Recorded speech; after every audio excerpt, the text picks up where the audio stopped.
Hello, friends. We're back again, and we're reading out of the book Sideways Stories from Wayside School, and we're on chapter 17. Can you believe that? All right, so today's chapter is titled John. Now, we don't get a whole lot of information about what the main idea of this chapter is, but we know it's about, of course, our friend in the book, John. All right, so if you need help remembering what that main idea is, go back to the title of the chapter. It will give you a lot of information. Also, let's look at this picture here. I see someone sitting in a desk, and oh my goodness, those words are upside down. Let's see if we can make some predictions on what might happen based on this picture alone.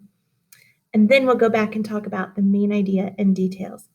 All right, let's begin, and you can read along with me at home. John had light brown hair and a round head. He was Joe's best friend. John was one of the smartest boys in Mrs. Jewell's class, but he had one problem. He could only read words written upside down. Nobody ever wrote anything upside down. But it was only a little problem. John was still in the high reading group. He just turned his book upside down. It was easier for John to turn his book upside down than to learn to read correctly. But the easiest way isn't always the best way.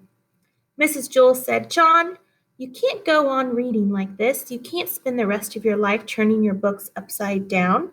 "Why not?" asked John. "Because I said so," said Mrs. Jewell. "Besides, what happens when I write something on the blackboard? You can't turn the blackboard upside down."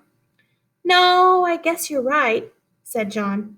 "I know I'm right," said Mrs. Jewell. "You are going to have to learn to stand on your head."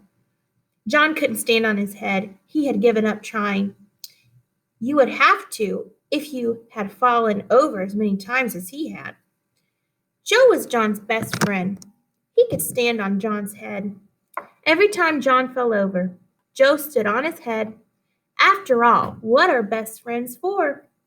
"My head is too round, Mrs. Jewell. I can't stand on it," said John. "Of course you can, John," said Mrs. Jewell. "If Joe can stand on your head, so can you." "It's easy, John," said Joe. "I can't," John repeated. "I always fall over." "Nonsense," said Mrs. Jewell. "All you have to do is find your center of balance. Now, up you go." John put his round head on the floor and swung up his legs up. He fell right over. Then Joe stood up on John's head. "See, John, it's easy, nothing to it," Joe said. "We'll help you, John," said Mrs. Jewell. "Joe, get off John's head and get me the pillow from under my desk. Nancy, Calvin, come here and give us a hand." Mrs. Jewell took the pillow from Joe and set it on the floor. "All right, John, we'll surround you," she said. "We won't let you fall." Joe put his head on the pillow and swung his legs up. He started to fall one way, but Nancy pushed him back up. Then he started to fall another way, but Calvin straightened him out. John kept falling a little bit this way and that way until at last he found the center of balance.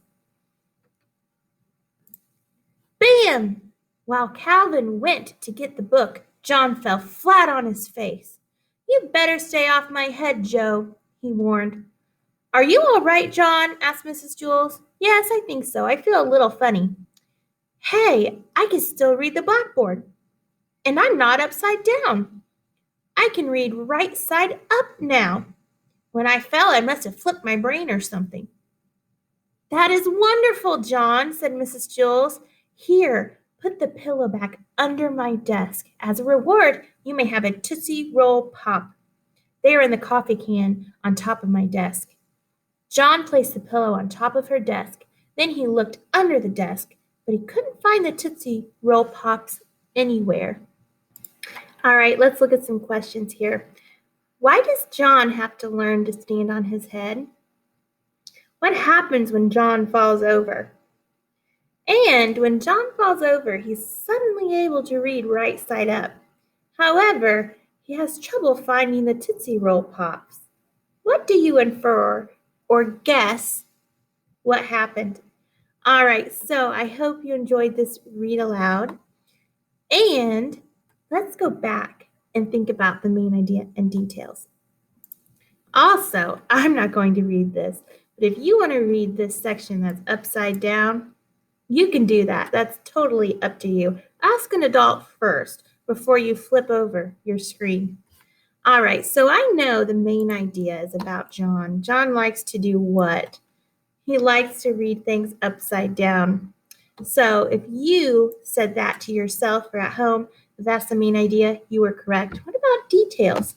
Well, I can use the text to find details about what happened. Can you think of any details that go along with the main idea in this chapter? So a detail that John, he fell flat on his face, and that caused him all of a sudden to be able to read things right side up. And he didn't have to be upside down anymore. All right, so I hope you enjoyed this. At home, see if you can find any more details to go along with this chapter. Signing off.